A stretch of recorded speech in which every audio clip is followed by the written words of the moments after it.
തടവി കിടന്നിരുന്ന പണിക്കർ സാറിന്റെ ഒരു ബന്ധുവാണ് ഈ നന്ദ ഗോവിന്ദോ, ഭജനമുണ്ടല്ലോ, നന്ദഗോവിന്ദ ഭജന നടത്ത പയ്യൻ. അതറിയാതെ വിളിച്ചുകൊണ്ട് വന്നു. രാവിലെ 9:30 ഭജന വെച്ചു. അപ്പം പറഞ്ഞ് കൂടെ പാടാൻ സമ്മതിക്കത്തില്ല ഇവിടെ. അല്ല, അവരെ ഭജന രീതി തന്നെയാണ്, എല്ലാവരും പാടുന്നു, ഓഡിയൻസ് കൂടെ പാടുന്നു, ഇതാണ് അവരുടെ രീതി. അവിടെ പറ്റില്ല. പണിക്കരുടെ ബന്ധു, ആരാണ് പണിക്കരുടെ ബന്ധു എന്ന് അറിഞ്ഞിരുന്നെങ്കിൽ ഒരു കാരണവശാലും അവളെ കയറ്റൂലായിരുന്നു. പിന്നെ അറിഞ്ഞ്. പക്ഷേ എന്ത് പറ്റി, 9:30 പാട്ട് തുടങ്ങി, 10:30 പാട്ട് നിർത്തിച്ച്. പാട്ട് കളിച്ചിട്ട് പന്തലി നോക്കുമ്പോൾ ആരും പന്തലില്ല. പാട്ട് കേൾക്കാനായിരുന്നു ആൾക്കാർ വന്നേ. അവരെല്ലാം ഊണ് കഴിക്കാൻ പോയി, അതുവഴി വീട്ടിലോട്ടും പോയി. കാരണം മന്നം ജയന്തിക്ക് പ്രസംഗിക്കാൻ വന്നവർ പറഞ്ഞ എന്തോന്നാ, പറഞ്ഞവർക്ക് മനസ്സിലായില്ല, പാടിയവർക്കും മനസ്സിലായില്ല. അവരവരെ കാര്യം പറഞ്ഞിട്ട് പോയി. ഞാൻ മഹാകവിയാണ്, ഞാൻ ഇതാണെന്നൊക്കെ പറഞ്ഞിട്ട് ആൾക്കാർ അവർ പാടുന്നു. ഈ വക ഗോഷ്ഠികളാണ് നമ്മൾ കാണുന്നത്. ഒരു ആചാര്യന്റെ മറവിൽ, ആചാര്യന്റെ തണലിൽ നിന്നുകൊണ്ട് എല്ലാ ആചാര്യന്റെ കറവിലാണ്. ഞാൻ ആലോചിച്ചു, എൻ്റെ അച്ഛൻ മരിക്കാനും പറഞ്ഞായിരുന്നു ഈ ആചാര്യനും പുള്ളിയായിട്ട് കണ്ടുപോലും കാണത്തില്ല, ചീത്ത വല്ലതും വിളിച്ചെങ്കിലേ ഉള്ളൂ, അല്ലാതെ മുമ്പിലോട്ട് പോയിട്ടില്ലടാന്ന് പറഞ്ഞിട്ടുണ്ട്. അതാണ്ട് പറഞ്ഞത് കിടങ്ങൂർ ഗോപാലകൃഷ്ണപിള്ള സാറ് ഇരിക്കുന്ന സമയത്ത് വാതിൽ, സ്പ്രിങ് വെച്ച വാതിലുണ്ട്, പോലീസ് സ്റ്റേഷനിലൊക്കെ വെച്ച് സ്പ്രിങ് വെച്ച പഴയ വാതിൽ. ഇപ്പം അങ്ങനത്തെ വാതിലില്ല. ഇപ്പം അങ്ങനല്ല. ഇപ്പം ഞാനൊരു നടൻ കൂടി ആയതുകൊണ്ട് അത് കാണിച്ചു തരാൻ പോകുന്നത് ശരിയല്ല. ഇപ്പം നമ്മൾ ചങ്ങനാശ്ശേരിക്ക് പോയാൽ താഴെ നിന്ന് ക്യാമറയിൽ കൂടെ വല്ലതും കാണുന്നുണ്ടോ എന്ന് എനിക്കറിയത്തില്ല. ചെല്ലുമ്പോൾ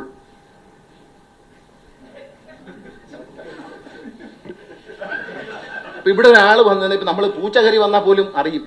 എന്താ പൂച്ച എന്താ ഇവിടെ, ആരെങ്കിലും മാന്യന്മാരെ കയറി വരുന്നത് കേട്ടോ. ചിലപ്പം വല്ല ശശി തരൂരിനെ പോലെയൊക്കെയുള്ള വലിയ ആൾക്കാരെ കയറി വരുന്നത്. വന്നാൽ ആദ്യം കുനിഞ്ഞിരിക്കും. അപ്പം നമ്മളായിരിക്കും തറയിലാണ്ട് കളഞ്ഞു കഴിഞ്ഞു. മേശയുടെ അടിയിൽ എന്തോ ഒരു സാധനം പോയതുപോലെ ഒരു അഭിനയമുണ്ട്. ഇത് ഞാൻ പോയി കണ്ടിട്ടുള്ളവർക്കറിയാം, ഞാൻ വെറുതെ പറയുന്നല്ല. പോയി കണ്ട പിന്നെ തലയുറി, പേനിന്റെ അസുഖം. പിന്നെ അങ്ങോട്ട് നോക്കത്തില്ല കേട്ടോ, ഇവിടെ നിൽക്കുന്ന മാന്യനെ നോക്കത്തില്ല. അപ്പൊ ഇരിക്കരുത് അയാള്. എനിക്കുള്ള കുഴപ്പം, ഞാൻ ഇരുന്ന് കളയും.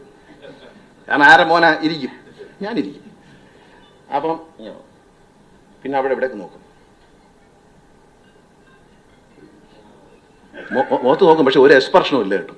അങ്ങനെ ഇരിക്കാൻ ലോകത്ത് ആരെ കൊണ്ടും പറ്റത്തില്ല. കാരണം മുഖത്തെ നോക്കിയപ്പോൾ ശ്രീ ശശി തരൂർ അവിടെ നിൽക്കുകയാണ്. ഉദാഹരണമാണേ,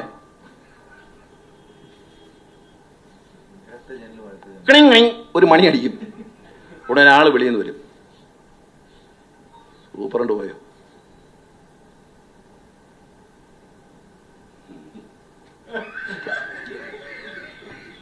7 മണിയായി, ഇനി ഏത് താലൂക്ക് യൂണിയനാണ് പിരിച്ചുവിടാൻ പറ്റുന്നത്? രാത്രി സന്ധ്യയ്ക്ക് 7 മണിക്കാണ് പിരിച്ചുവിടുന്നത് കേട്ടോ. 7 മണി, 8 മണി, 12 മണിക്കൊക്കെയാണ് താലൂക്ക് യൂണിയൻ പിരിച്ചുവിടുന്നത് രാത്രി. ഇത് തന്നെ പരിപാടി. എന്നാൽ ഇരിക്കാൻ പറയൂ, ചായ കൊടുക്കാൻ പറയും. പിന്നെ കുറച്ചു നേരം കഴിയും പറയും ചായ കൊടു. അവിടെ പോയാൽ പിന്നെ പോകരുതെന്നേ തോന്നുള്ളൂ. പോയിട്ടുള്ളവർക്കറിയാം, ഞാൻ വെറുതെ പറയുന്നതല്ല. മന്നത്ത് ആചാര്യന്റെ കൊച്ചുമക്കളൊന്നും പോയി കാണത്തില്ല, കാരണം നാണം കിടണ്ടെന്ന് വിചാരിച്ച് പോകാറില്ല. കാരണം അല്ല, സത്യമല്ലയോ. അദ്ദേഹത്തിന്റെ കൊച്ചുമകൻ ഈയിടെ പറഞ്ഞ ഒരു കമന്റ് ഇന്നലെ എന്നോട് മണിക്കൂട്ടം പറഞ്ഞു. കമ്പനി ആക്ടിന് പ്രകാരമുള്ള പോരാട്ടമൊക്കെ നടക്കട്ടെ, പക്ഷെ മന്നത്ത് ആചാര്യന്റെ കാര്യത്തിലാണ് ഒരു തീരുമാനം ഉണ്ടാവേണ്ടത്.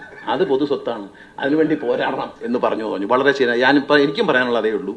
മന്നത്ത് ആചാര്യനെ സമൂഹത്തിന്റെ ഉന്നതിയിൽ ജനങ്ങൾക്ക് കാണാൻ ലോകത്തെവിടെയുമുള്ള നായർ, വേറെ ഇത് മണ്ടത്തറയില് പറയുന്നത്. അങ്ങനെയാണെങ്കിൽ ഈ പറയുന്ന ഡൽഹി നായരും ബോംബെ നായരും ഒന്നുമില്ല. മന്നത്ത് ആചാര്യൻ ഇത് രജിസ്റ്റർ ചെയ്ത ബ്രിട്ടീഷുകാരുടെ കാലത്താണ്. അന്ന് ഇന്ത്യൻ കമ്പനി ആക്ടേ ഉള്ളൂ. ഇന്ത്യൻ കമ്പനി ആക്ടിൽ രജിസ്റ്റർ ചെയ്ത സ്ഥാപനമാണ് അവിടെ കിടപ്പുണ്ടത്, രജിസ്റ്റർ ചെയ്തായിട്ട്. റിട്ടേൺ ഒന്നും കൊടുത്തിട്ടില്ലെന്നേ ഉള്ളൂ. അപ്പൊ ആ ആക്ട് പ്രകാരം ഡൽഹിയിലുള്ള നായർക്ക് ഇതിനകത്ത് കാര്യമുണ്ട്. ഇന്ത്യ മുഴുവൻ വന്ന ബ്രിട്ടീഷുകാരത് ഒറ്റതേ ഉള്ളൂ. പിന്നെ കേരളം രൂപീകരിച്ചെന്ന അതിനുശേഷം കേരളത്തിലെ ആക്ടൊക്കെ വരുന്നത്. ഇതൊക്കെ ആളുകളെ പറഞ്ഞു പറ്റിക്കുകയാണ്. NSSനെതിരെ കേസ് കൊടുക്കുന്നു, NSനെതിരെ കേസ് കൊടുക്കുന്നു. പലരും എന്നോട് ചോദിച്ചു, ഭൂരിപക്ഷം ഉണ്ടായിട്ടും യൂണിയൻ പിരിച്ചുവിട്ട് നിങ്ങൾ എന്താ കേസ് കൊടുക്കാത്തത്? NSSന് കേസ് കൊടുത്തു, എതിരെ കേസ് കൊടുത്തു എന്നുള്ള ചെയ്ത് എൻ്റെ അച്ഛൻ എന്നോട് പറഞ്ഞിടാ, NSSന് എതിരെ നിൽക്കരുത്. ഞാൻ NSSനെതിരെ നിൽക്കത്തില്ല. ഞാൻ NSSന്റെ കൂടെ നിൽക്കും, NSSനകത്ത് നിൽക്കും. തെറ്റുകളെ തിരുത്താനുള്ള പോരാട്ടത്തിൽ ആരൊക്കെ രംഗത്തുണ്ടോ അവരോടൊപ്പം ഞാനുണ്ടാവും എന്ന് ഉറപ്പിച്ചു.